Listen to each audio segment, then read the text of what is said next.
Selamat pagi Ibu dan teman-teman sekalian. Kami dari kelompok 718 EDI ingin mempresentasikan makalah ilmiah kami yang berjudul Peran Guru Kristen sebagai pembimbing dalam mengatasi rendahnya motivasi belajar siswa sekolah dasar.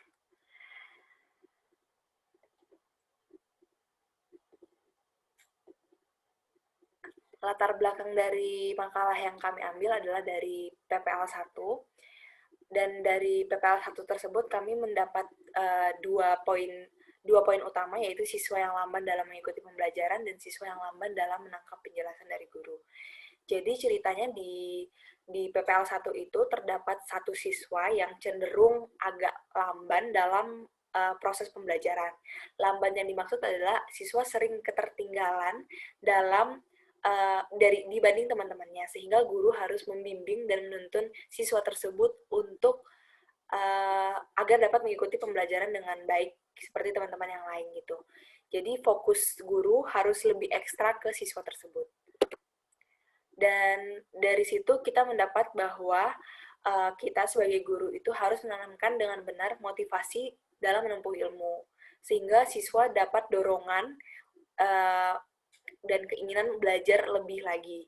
Dan indikator motivasi yang dimaksud adalah hasrat dan keinginan berhasil, dorongan dalam belajar, adanya harapan dan cita-cita, penghargaan dalam belajar, kegiatan menarik dalam belajar, dan lingkungan belajar yang kondusif juga menjadi salah satu peran penting dalam pembelajaran di kelas juga gitu.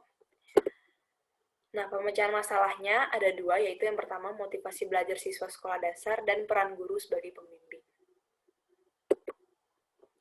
Tujuan dari penelitian yang dilakukan adalah untuk menguraikan pentingnya peran guru dalam meningkatkan giat belajar siswa pendekatan yang tepat yang digunakan agar siswa sekolah dasar yang tidak aktif atau lamban itu dapat mengikuti proses pembelajaran dengan baik juga gitu. Kajian teorinya ada 5 kajian teori. Yang pertama adalah motivasi belajar siswa sekolah dasar, yang kedua ada peran guru sebagai pembimbing, yang ketiga keterkaitan pendekatan guru dalam membimbing siswa terhadap siswa yang tidak aktif atau lamban, yang keempat adalah dampak negatif kurangnya pendekatan guru kepada siswa, dan yang kelima adalah pendekatan yang diterapkan guru terhadap siswa yang lamban. Kita masuk ke kajian teori yang pertama, yaitu motivasi belajar siswa sekolah dasar. Berdasarkan sumbernya, motivasi itu dibagi menjadi dua, yaitu intrinsik dan ekstrinsik. Dan dari kedua macam motivasi tersebut, siswa dapat belajar dengan maksimal. Yang ingin ditanamkan oleh guru terhadap siswa adalah motivasi yang dari dalam, tapi juga dapat dari luar gitu. Dari dalam yang maksud adalah motivasi keinginan belajar yang ditanamkan dari siswa, dari dalam siswa. Kalau yang dari luar itu adalah seperti lingkungan, teman-teman yang mendukung, orang tua, nah itu adalah motivasi dari luar. Sehingga ketika ada motivasi dari dalam dan dari luar, siswa tersebut dapat mencapai tujuan pembelajaran. Lalu yang kedua, ada peran guru sebagai pembimbing. Peran guru dalam sekolah itu selalu diharapkan menjadi role model atau contoh yang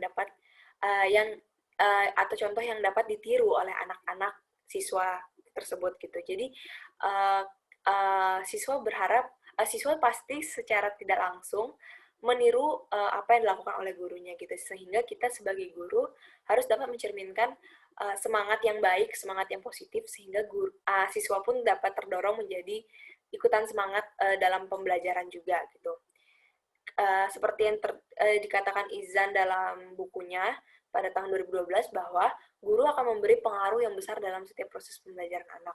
Peran guru yang dimaksud ini dapat menentukan apakah pembelajaran itu sukses atau tidak dalam kelas gitu. Jadi ketika gurunya semangat, siswanya juga ikutan semangat, dan begitu juga sebaliknya.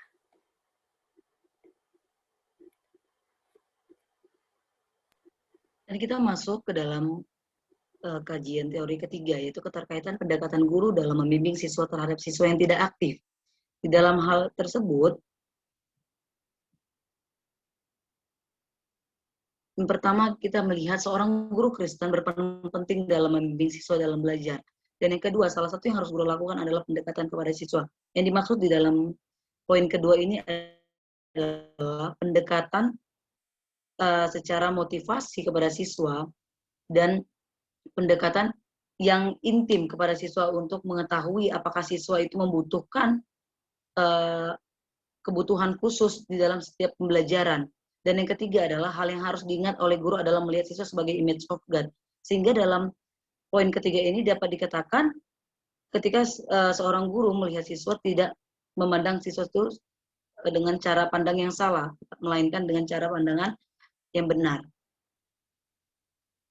Dan fokus kajian yang keempat adalah dampak negatif kurangnya pendekatan guru kepada siswa, di mana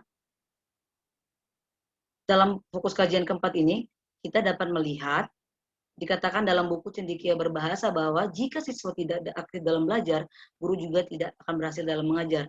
Yang dikatakan Erwan Juhara 2005. Yang disimpulkan dampak negatif jika tidak ada pendekatan guru kepada siswa adalah terjadinya belajar mengajar yang dilakukan tidak berjalan dengan baik. Itu dapat dikatakan ketika pendekatan guru tidak baik dengan siswa, maka pembelajaran itu dapat dikatakan gagal.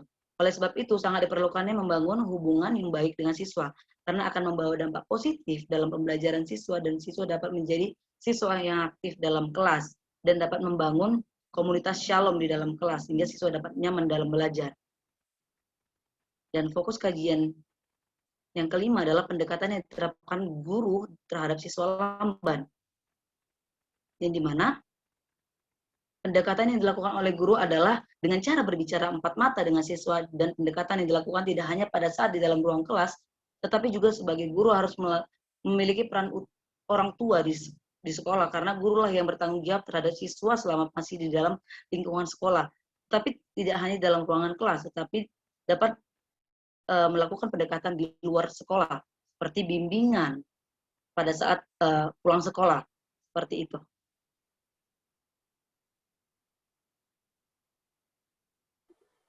Lalu kita masuk ke dalam pembahasan.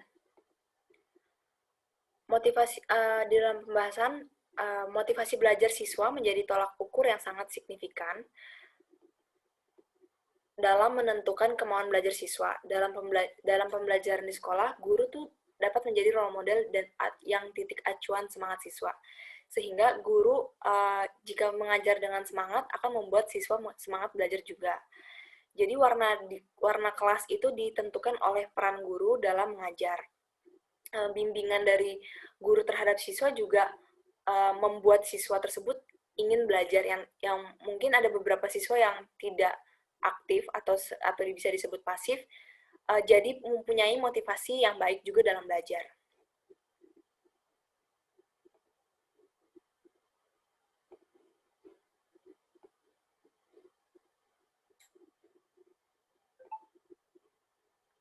Lalu kita masuk ke dalam kesimpulan. Jadi dalam pembelajaran di kelas itu terdapat komunikasi dari antara dua pihak, yaitu guru dan siswa. Untuk mencapai tujuan pembelajaran bersama itu perlu pendekatan yang baik sehingga sehingga kita bisa mengajak siswa untuk aktif dalam pembelajaran. Dan peran guru itu adalah untuk membimbing dan mendorong siswa agar terus termotivasi dalam pembelajaran di kelas.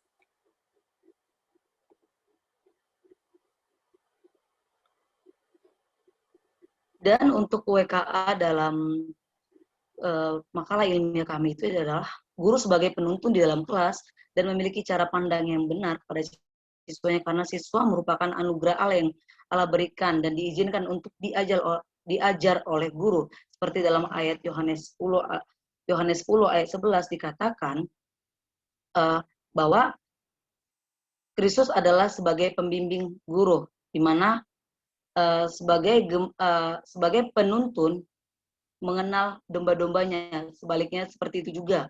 Dan sehingga perlunya pimpinan Roh Kudus untuk memiliki cara pandang yang benar.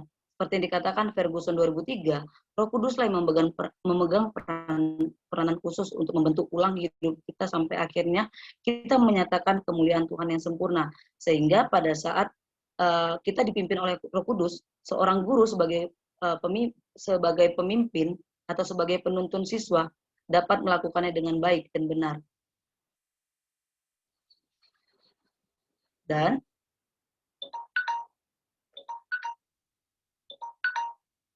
Dan saran yang dapat kami simpulkan dalam makalah ilmiah kami itu adalah guru harus memandang siswanya sebagai pribadi yang unik sama seperti dirinya, serta menanamkan kasih, kesabaran, penguasaan diri di dalam siswa tersebut. Seperti dikatakan dalam Galatia 5 ayat 22 sampai 23. Dan peran orang tua harus senantiasa mendidik anaknya dalam masa pendidikan, sebab pendidikan bukan hanya di dalam sekolah saja, akan tetapi proses pembelajaran atau proses belajar anak dimulai dari keluarga intinya. Oke, baik, sekian dan terima kasih presentasi dari kelompok kami. Kami ucapkan terima kasih.